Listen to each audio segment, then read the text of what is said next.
তখন অরাজকতার চরগুলো কণ্টকিত করে রেখেছিল রাষ্ট্রশাসন। অপ্রত্যাশিত অত্যাচারের অভিঘাতে দোলায়িত হতো দিনরাত্রি।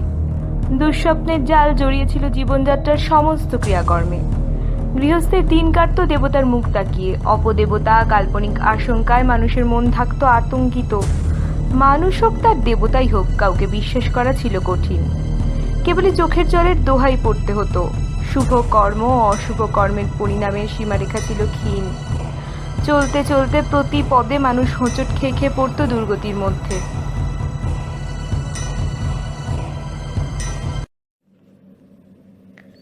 কি আপদে রেখে গেলেন তারা? নিজেরা তো মলো, আর রেখে গেল ওই পোড়ামুখীকে। আর আমার হয়েছে যত চলো। আহা, থাক না, অমন করে বলছো কেন? কমলা শুনতে পাবে যে। শুনলে শুনবে, আমি তো আর অন্যায় বলছি না। ওর মা বাপ ওই সর্বনাশে আমাদের মাথায় চাপিয়ে রেখে গেল। ছি ছি, ওকে সর্বনাশ বলছো কেন? একটা নিষ্পাপ মেয়ে, তাছাড়া ওর কি দোষ বলো? মা বাবারই বা কি দোষ? সর্বনাশ নয়, কোন সময় কি হয় বলা যায় না। তা হ্যাঁ গা, আমার এই ছেলে পিলের ঘর, তারই মাঝখানে ও যেন সর্বনাশের মশাল জ্বালিয়ে রেখেছে। চারদিক থেকে কেবল দুষ্টু লোকের দৃষ্টি দিয়ে পড়ে। ওকে ওকে নিয়েই কোন দিন আমার ভরাডুবি হবে এই বলে দিলুম। সেদিন কি হবে শুনি? আহা, তুমি একটু বেশিই ভাবছো। ওর মা বাবা নেই, আমাদের ছেলেপিলের মাঝে ও তো এখন আমাদেরই মেয়ে। বেচারা ছোটবেলা থেকে মা বাবাকে হারালো। বেশি আদর দিও না, বুঝলে? বেশি আদর দিও না। ও সর্বনাশ হয়ে এ বাড়িতে এসেছে এই বলে দিলুম। পোড়ামুখী বিদায় হলেই বাঁচি। ওর বিয়ের ব্যবস্থা করে ওকে বিদায় করো। আমার হয়েছে যত জ্বালা। না, কি করি, কি করে যে কমলাকে একটু ভালো করে পাত্রস্থ করি। দাদা ওই মেয়েকে আমার কাছে রেখে গেল, বড় ভালো মেয়ে। কাকা, মা কমলা, আয় মা আয়। আমাকে নিয়ে তোমাদের বড় জ্বালা না গো? ছি ছি মা, অমন করে বলতে নেই। তোর কাকের কথা ধরিস না, তুই তো আমার কমলা মা। কাকা, হ্যাঁ রে মা, চল রে মা, চল খেয়ে নিবি, চল। শুনছো? কই গো? কি হয়েছে? আরে এই দেখো দেখো, কমলার একটা সম্বন্ধ এসেছে। মোচাখালী পরমানন্দ শেঠ, তার মেজো ছেলে। তা ভালোই তো। দেখ, তোমার গুণধরী কমল আমার রাজি হয় কিনা। আহা, রাজি না হওয়ার কিছু নেই। বেজায় বড় লোক, প্রচুর সম্পত্তি। ওরা খুব খুঁজে কমলার খোঁজ পেয়ে তবেই আমাকে এই চিঠি দিয়েছে। কিন্তু একটা খটকা আছে জানো, ছেলেটা একটু বেহিসাবি, টাকা ওড়ায়। তবে আছেও অনেক। কমলার অভাব হবে না। বাড়িতে ভোজপুরি দারোয়ান, লাঠিয়াল, শেঠ বংশ, ধনী। ওরা কমলাকে বাড়ির বউ করবে বলে পণ করেছে। ভালো হলে ভালো, দেখো উনি কি বলেন। কমলা, ও কমলা, মা, মারে। আমায় ডাকছো কাকা? হ্যাঁ হ্যাঁ রে মা, আয় আয় আয়, বস। দেখ, তোর জন্য একটা সম্বন্ধ এসেছে। শুনলাম, কিন্তু কাকা, ছেলেটা তো বেহিসাবি। আমাকে কোথায় ভাসিয়ে দিচ্ছ কাকা? না রে মা না, খুব বড় লোক, উচ্চ বংশ। কাকা, আমাকে শ্বশুরবাড়ি পাঠাতেই হবে? তোকে রক্ষা করার শক্তি থাকলে চিরদিন বুকে আগলে রাখতুম রে মা। কিন্তু মারে, তুই আর না বলিস নে মা। আমি তাহলে ওদের সাথে কথা বলবো মা। আমি বুঝি তোমার অসহায়তা। বেশ, কথা বলো, আমি রাজি। বেঁচে থাক মা, বেঁচে থাক, সুখী হ তুই।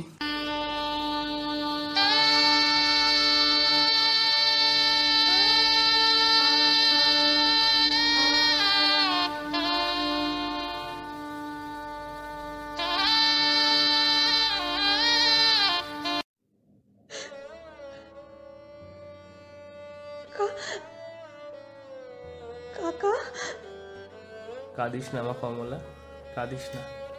সব মেয়েকেই শ্বশুরবাড়ি যেতে হয়, ওটাই তো আজ থেকে তোর ঘর।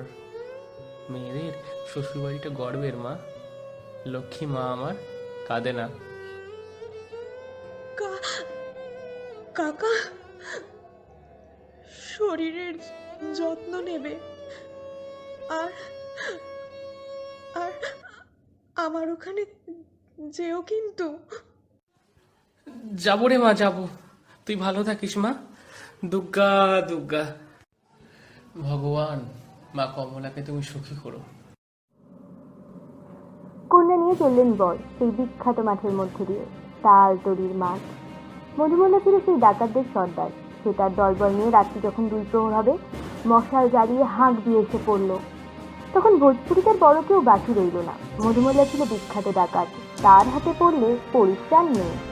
কমলা ভয় চতুর্দোলা ছেড়ে ঝোপের মধ্যে লুকোতে যাচ্ছিল।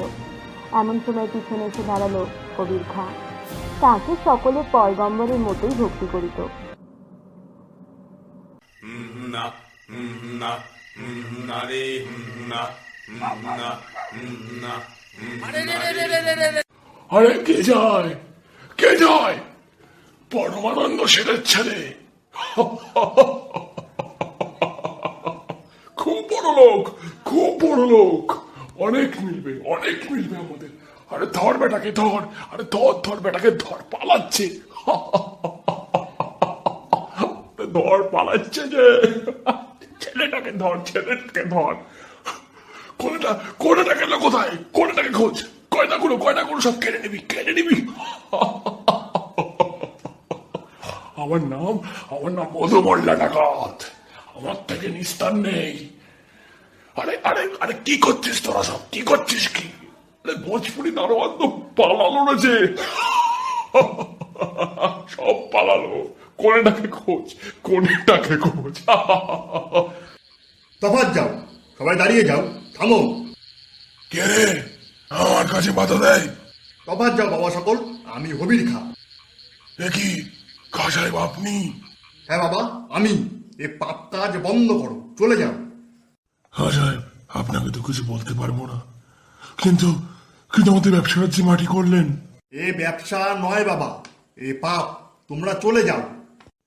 আমার এত সামান্য করতে পারবো না খা সাহেব। বেশ, তবে চললাম। চল রে, চল চল, সব ফিরে চল। ফিরে চল, ফিরে চল। চল চল চল, তাহলে চল। হলো না, চল চল চল চল। তুমি আমার কন্যা, তোমার কোনো ভয় নেই না? এখনই এই বিপদের জায়গা থেকে বেরিয়ে চলো আমার সঙ্গে। আমি বাড়ি যাব। আমি আমি বুঝেছি না, তুমি হিন্দু ঘরের মেয়ে, ব্রাহ্মণ, আর আমি মুসলমান, তাই সংকোচ হচ্ছে তো? না, আসলে আমার এ কি হলো? কোথায় গেল আমার শ্বশুর বাড়ির লোকেরা? ওরা চলে গেল কেন? হ্যাঁ, ওরা আর আসবে না, সবাই ছেড়ে চলে গেছে মা। তাহলে আমি এখন কি করব? আমি তো আছি মা, তোমার কোনো ভয় নেই। যতক্ষণ এই বৃদ্ধ হবির খাঁ তোমার সঙ্গে আছে, ততক্ষণ তোমার কোনো ভয় নেই। কোনো ক্ষতি কেউ করতে পারবে না। কিন্তু বুঝেছি মা, সংকোচ করো না। জেনে রেখো, যারা যথার্থ মুসলমান তারা ধর্মনিষ্ঠ ব্রাহ্মণকেও শ্রদ্ধা করে। তোমার কোনো ভয় নেই। আমার বাড়িতে তুমি তোমার ধর্ম বজায় রেখে মাথা উঁচু করে থাকবে। আমার নাম হবির খাঁ, খুব কাছেই আমার বাড়ি। তোমাকে আমি খুব নিরাপদেই রেখে দেব। হে ভগবান, আমি আমি এ কি পরীক্ষায় পড়লাম? দেখো দেখো মা, আমি তোমার মনের অবস্থা বুঝতে পারছি। দেখো, আমি বেঁচে থাকতে এই তল্লাটে কেউ নেই যে তোমার ধর্মে আঘাত করে। তুমি এসো মা, ভয় করো না, চলো আমার সঙ্গে চলো। দেখো মা, ওই যে বাড়ি দেখছো, এই বাড়ি 8 মহলা। আর ওই দেখো দূরে ঘরে আজান দিল এক মোল্লা সাহেব। আর যেখানে তুমি দাঁড়িয়ে আছো, এখানে হিন্দুদের হরিনাম হলো। আর ওই দেখো শিবের মন্দির আর হিন্দুয়ানির সমস্ত ব্যবস্থা। এই জায়গা অতি পবিত্র মা, এখানে তোমার জাত রক্ষা হবে। তুমি নির্ভয়ে এখানে থাকতে পারো। আপনি আপনি মহৎ মানুষ, আপনি একটি বার আমার কাকাকে খবর দিন, তিনি তিনি এসে আমায় নিয়ে যাবেন। তুমি ভুল করছো মা। এ সমাজ বড় নিষ্ঠুর, বড় দয়াহীন। তোমাকে কেউ ফিরিয়ে নেবে না, তোমাকে ওরা পথের মধ্যে ফেলে দিয়ে যাবে। না না না, আমার কাকা আমায় বুকে করে আগলেছেন, তিনি আমার এ বিপদে মুখ ফিরিয়ে থাকতে পারবেন না। সংসার সমাজ বড় নিষ্ঠুর মা। বেশ, তুমি নিজেই না দেখো এই সমাজ কতটা নিষ্ঠুর, এখানে মেয়েরা কতটা অসহায়। চলো মা, চলো আমার সঙ্গে, তুমি তোমার কাকার বাড়িতে চলো। যাও মা, তোমার কাকার বাড়িতে। তুমি যতক্ষণ না আসো আমি এই খিড়কির দরজার কাছেই অপেক্ষা করছি। যাও। কাকা, কাকা। কে? কমলা, তুই? হ্যাঁ কাকা, আমি। অবাক হচ্ছ কেন? না মানে কাকা, কাকা গো, আমাকে তুমি ত্যাগ করো না কাকা। দূর করে দাও ওই অলক্ষী সর্বনাশীকে। সর্বনাশী বেজাতের ঘর থেকে ফিরে এসেছিস, লজ্জা করে না তোর? দূর হ, দূর হয়ে যা বাড়ির থেকে। কাকি, কাকা, তুমি চুপ কেন কাকা? তোমারও কি তাহলে তাই মত? উপায় নেই রে মা, আমি অসহায়। আমাদের যে হিন্দুর ঘর মা, এখানে তোকে কেউ মেনে নেবে না। মাঝের থেকে আমাদের জাতটাও যাবে। আমার অপরাধ নিস না মা, আমার অপরাধ নিস না। কাকা, জাত এত ঠুনকো? এক মুহূর্তে আমার জাত চলে গিয়ে আমি বেজাত হয়ে গেলাম। আমি বড় অসহায় মা, আমার দোষ নিস না, আমার দোষ নিস না মা। যা বলেছিলাম মা, মিলল তো? চলো আমার সঙ্গে। চিরকালের মতো কাকার বাড়ির দরজা বন্ধ। আমার বাড়িতে তুমি তোমার মতো করে থাকবে, তোমার ধর্ম, তোমার পুজো সব বজায় থাকবে। তোমার মহলে আমার ছেলেরা কেউ আসবে না। মন্দিরের বড় পুরোহিতকে নিয়ে হিন্দু আচার বিচার সব মেনে চলতে পারবে। চলো মা, চলো। আচ্ছা, আপনার এ মহলে হিন্দু আচার বিচারের ব্যবস্থা কেন? এ এক ইতিহাস মা। লোকে এই মহলকে বলতো রাজপুতানির মহল। পূর্বকালের নবাব রাজপুতানির মেয়েকে এনেছিল, কিন্তু তার জাত ধর্মে আঘাত করেনি। সে শিব পুজো করত, মাঝে মাঝে তীর্থ ভ্রমণেও যেত। তখনকার অভিজাত মুসলমানরা ধর্মনিষ্ঠ হিন্দুকেও শ্রদ্ধা করত। সেই রাজপুতানি এই মহলে যত হিন্দু বেগমদের আশ্রয় দিত, তাদের ধর্ম অক্ষুণ্ণ থাকত। আমি সেই রাজপুতানির পুত্র। আমি মায়ের ধর্ম নিইনি, কিন্তু তিনি ছিলেন আমার পরম শ্রদ্ধেয়। তাই মাকে স্মরণ করে সমাজ বিতাড়িত হিন্দু রমণীদের আমি এখানে আশ্রয় দিই। এটা আমার জীবনের এক ব্রত বলতে পারো। আপনি মহান উদার মানুষ। আমার মতো অসহায় মেয়েরা একটা আশ্রয় তো পায়। জানি না মা আমি কি, তবে মানুষ হয়ে মানুষের পাশে দাঁড়ানোই তো প্রকৃত ধর্ম। আমি সেই ধর্মই পালন করি। যাক মা, তুমি নির্ভয়ে থাকো, আর দরকার হলে আমাকে ডেকো কিন্তু। অবশেষে যৌবনের আবেগ এসে পৌঁছল তার দেহে।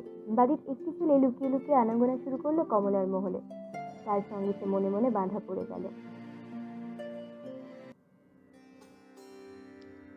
আজ কত মাস হয়ে গেল নিজের ভিটে ছেড়ে এখানে আছি। কি অদ্ভুত সমাজ! আমার জীবনে কি হওয়ার কথা ছিল আর কি হয়ে গেল। মানুষেরই কত রূপ।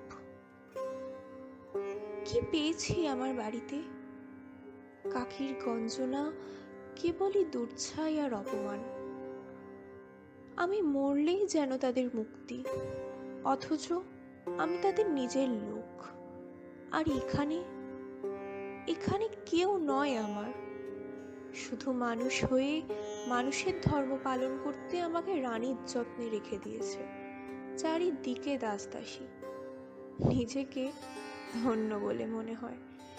এ যেন জীবনের এক সার্থকতা। তবু কাকার জন্য মনটা বড় হাহাকার করে, কষ্ট পায়। আচ্ছা, আমি কি ভুল করছি? করিম বড় ভালো ছেলে, আমাকে ভালোবাসে। আমিও তাকে মনে কোথায় যেন কিভাবে আসন দিয়ে ফেললাম। ধর্ম আলাদা, তবু তাকে আমি দূরে সরাতে পারছি না। আমি কি ভুল পথে যাচ্ছি? খাঁ সাহেবকে আজ বলবো বলে মনস্থির করেছি। জানি না ঈশ্বরের কি ইচ্ছা। হে ঈশ্বর, আমাকে পথ বলে দাও। মা কমলা, তোমার দাসীর মুখে শুনলাম তুমি আমার সঙ্গে দেখা করতে চেয়েছো, তাই চলে এলাম। হ্যাঁ বাবা সাহেব, আসুন আসুন। বলো মা, কি বলবে বলছিলে? না মানে সংকোচ রেখো না মা, তুমি নির্ভয়ে বলতে পারো। আপনার মেজ ছেলে। আমার মেজ ছেলে করিম কি করেছে ও? না মানে আমি একটা কথা বলবো করে। বলো মা, বলো। বাবা সাহেব, আমি তাকে আমার মনের মধ্যে গ্রহণ করেছি। আমার ধর্ম কর্ম সব তারই সঙ্গে বাধা পড়েছে বাবা সাহেব। মা, ও আমি বুঝেছি, কিন্তু কিন্তু এ যে অসম্ভব। আপনি ধর্মের কথা বলবেন তো? ঠিক তাই মা। বাবা, আমার ধর্ম নেই। আমি যাকে ভালোবাসি সেই আমার ধর্ম। কিন্তু মা, সমাজ আর তোমার নিজের ধর্ম।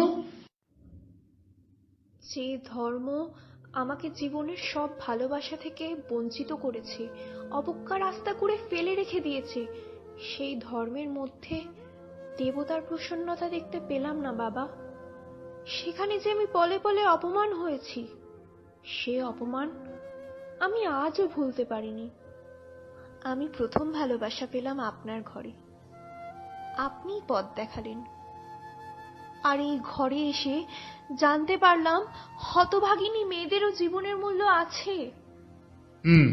বুঝলাম মা, আমি বাধা দেব না, কিন্তু মা এক মহা পদক্ষেপ গ্রহণ করার আগে আরেকবার ভেবো। ভাবা আমার হয়ে গেছে বাপজান।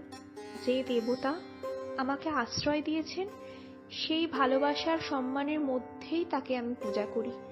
তিনি হিন্দুও নন, মুসলমানও নন, তিনি মানুষ। আর আমাকে নিতে যদি আপনার ধর্মীয় আপত্তি থাকে, তাহলে না হয় আমায় মুসলমান করে নিন, না হয় আমার দুটো ধর্মই বজায় থাকলো। মা, তোমার কাছে মানবতার যে শিক্ষা পেলাম, তারপর আমার আপত্তি করার কিছু নেই।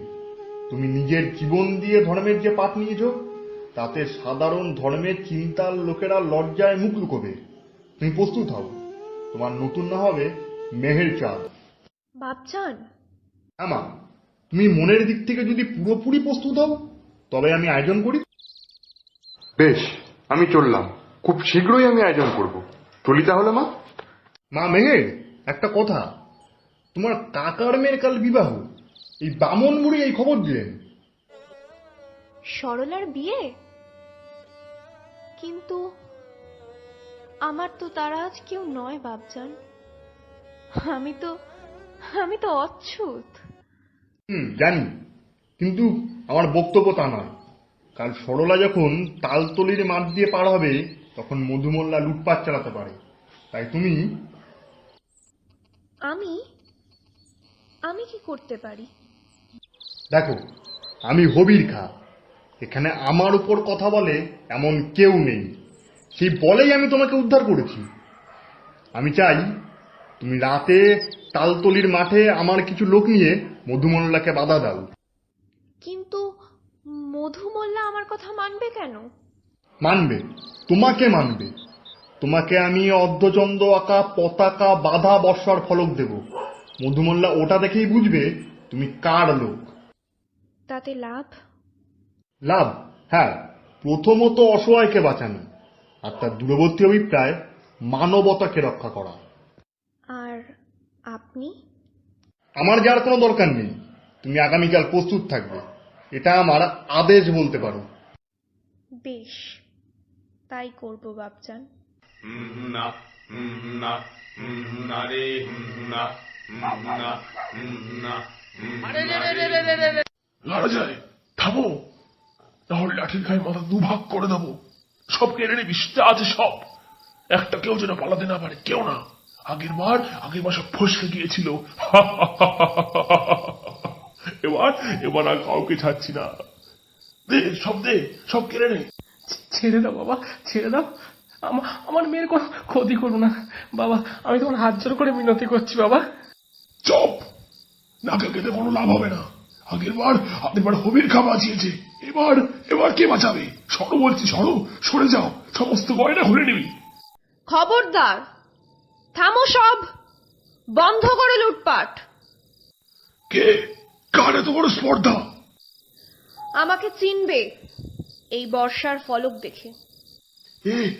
এ তো হবির খান লোক। আবার এভাবে বারবার আমার ব্যবসা মাটি করছো কেন? শোনো, যদি ভালো চাও তো চলে যাও। হ্যাঁ মা, যাচ্ছি। চল, এবারও হলো না আমাদের। চল, সব ফিরে চল। ফিরে চল, চল, হলো না, চল। বোন, তোর ভয় নেই, আর কেউ কিছু নেবে না। তোর জন্য আমি তার আশ্রয় নিয়ে এসেছি, যিনি সকলকে আশ্রয় দেন, যিনি কারোর জাত বিচার করেন না। কাকা, তোমায় প্রণাম। না, ভয় পেও না, তোমার পা ছোবো না। এখনইকে ঘরে নিয়ে যাও কাকা, সরলাকে কিছুতে অস্পৃশ্য করেনি। আর হ্যাঁ, কাকিকে বলো অনেকদিন তার অনিচ্ছুক বন্দোবস্তে মানুষ হয়েছি, অনেক ঋণে জর্জরিত ছিলাম। আজ এমন করে সব ঋণ শোধ করতে পারবো ভাবিনি। কমলা? ও কাকা, আমি কমলা নই, আমি মেহেরচাঁদ। তবে আমার বোনটি যদি কোনোদিন দুঃখে পড়ে, এই মুসলমান দিদি তাকে রক্ষা করবে। কমলা মা? ঈশ্বরকে ধন্যবাদ। আর তোমার মেয়েকে নিরাশ্রয় হয়ে মুসলমান হতে হলো না। কমলা, আমি? যাও কাকা, সরলাকে নিয়ে যাও ওর নতুন বাড়িতে। ভালো থাকিস রে বোন, ভালো থাকিস। আমি চললাম রে বোন, আমি চললাম। কবিগুরু রবীন্দ্রনাথ ঠাকুরের ১৫৯তম জন্মদিবসে আমাদের শ্রদ্ধার্ঘ্য। শেষ হলো আমাদের বিশেষ নিবেদন, রবি ঠাকুরের ছোট গল্প অবলম্বনে শ্রুতিনাটক মুসলমানির গল্প। গল্পের সূত্রধর এবং গল্প পাঠ ও কাকিমার ভূমিকায় দীপান্বিতা চট্টোপাধ্যায়, কমলার ভূমিকায় পৌশালী চক্রবর্তী, হবির খাঁর ভূমিকায় দীপ্ত সরকার, আবহ প্রবাহ এবং রঘুমোল্লা ডাকাত ও কাকার ভূমিকায় অনিক দত্ত। সমগ্র পরিচালনায় টিম স্ফুলিঙ্গ। ধন্যবাদ।